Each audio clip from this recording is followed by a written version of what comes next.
Alright guys, day 26, the 100 Days of LeetCode. Real quick, if you've been enjoying these videos, I appreciate like and subscribe. That'd be awesome. We got 74 more days to go after today. Let's get right to it.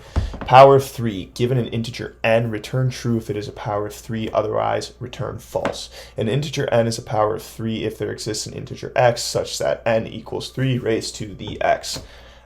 Easy enough, you know a little bit of math.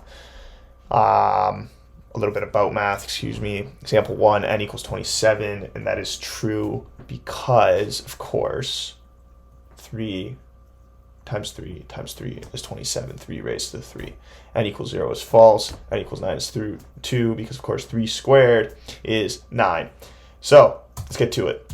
So, we want to, this is actually a pretty very quick solution. This is going to be a quick video. I'm not going to waste too much of your time today. But if n is less than 1, we can simply return false. And the reason why we can do that is because there will be no negative number that is a power of 3.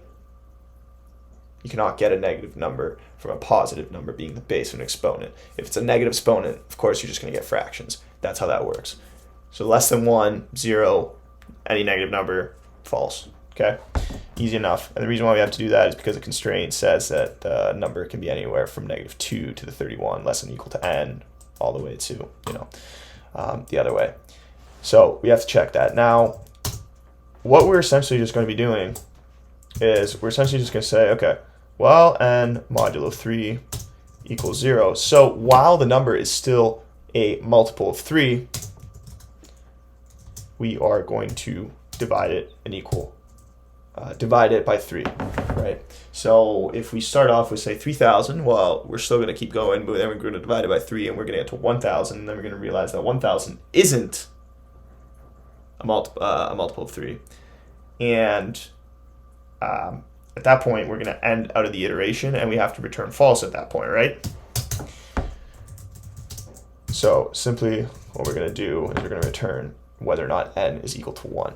And the idea is that any power of 3 is going to eventually, in this loop, reduce all the way down to 1. And so if it doesn't, we know we don't have a power of 3.